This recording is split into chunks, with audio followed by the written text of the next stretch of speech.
Your body rock. Okay, let's get right into this. Glenn Beck is going to be the topic of this edition of the Rabbit Channel, and if you haven't heard of him, then you're not alone, because neither did I until a friend actually linked me a video here on YouTube of him on CNN bashing GTA 4. So if you're not alone, don't worry, I'm going to post the video link on the video info for this video. If you don't want to watch the link, there's no problem, you don't have to. I'm going to be talking about what he talked about anyway, so I recommend you don't waste whatever 8 minutes of your life, I think it is. That's a long time, especially when you have a really short attention span like I do. Anyway, let's just, first of all, let me just show some clips of what he was actually talking about. Hire a prostitute, have sex with her, and then beat her to death with a baseball bat.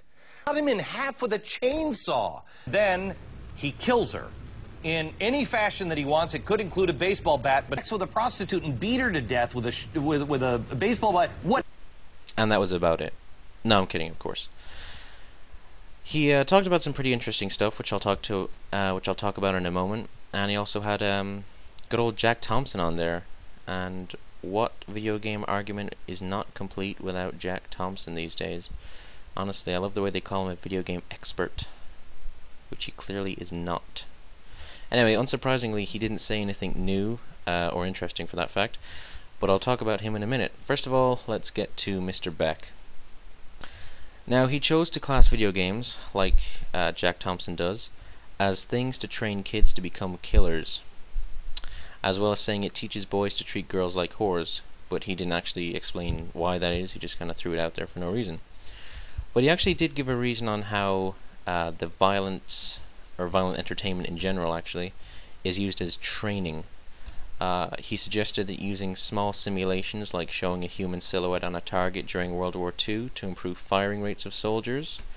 And then he explains how technology progressed and how we then arrived at the grandfather of video games, which was developed by the Pentagon apparently. Now, this idea is correct, that during World War I and World War II, they did have to take certain measures to improve training.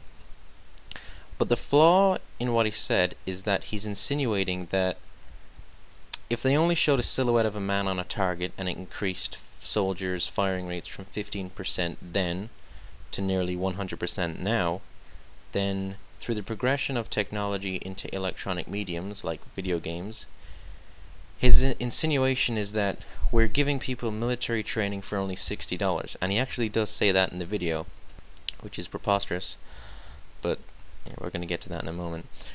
Then he cleverly remarks, whatever happened to Pong? Well, nothing happened to Pong. You can find some new reskinned versions on the internet. It's a good game. Have you played it, Mr. Beck? Probably not. It's probably too violent for you. Anyway, nothing happened to it. You can find plenty of reskinned versions on the internet.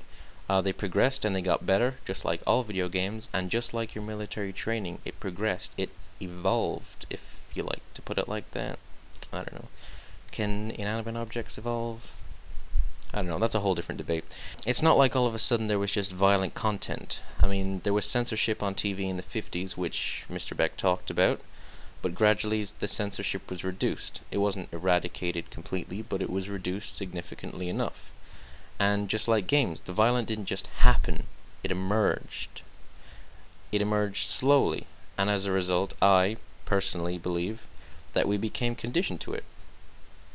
Like, I don't think that violence in video games is bad, obviously. I mean, that's why I make these videos.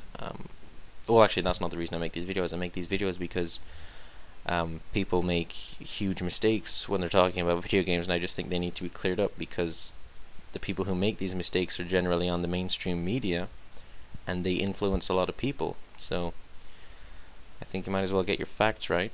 Anyway, back to how we got conditioned to it, and is this a good or bad thing? Well, I don't know. I mean, personally, I think it depends on, your own view of good and bad and right and wrong, and, have we even gotten conditioned to it? I mean, you can make any real argument saying that we have or we haven't. Like I said before, though, I think that we have. I mean, we can watch some pretty disgusting stuff and laugh at it. I mean, I was in a film class, and we were watching Pulp Fiction, and I don't want to spoil. Well, everybody's seen Pulp Fiction, but the point in Pulp Fiction where Marcellus Wallace, played by Ving Rhames, is getting raped, people were laughing. I think that we have become conditioned to violence and sex. I think that I don't think there's anything wrong with that, to be honest. Maybe that's wrong. I don't know. You can make your own point on that if you like. Now, I'm not going to talk about the prostitution and sex thing only because I don't think it needs to be talked about. There is no graphic sex in the game, period. There's no oral or anal sex in the game, period. Stop talking about it. It's not there. Yes, there are prostitutes. Why is that such a bad thing? I don't know. I honestly don't know how to refute that point because I honestly don't see what's wrong with it.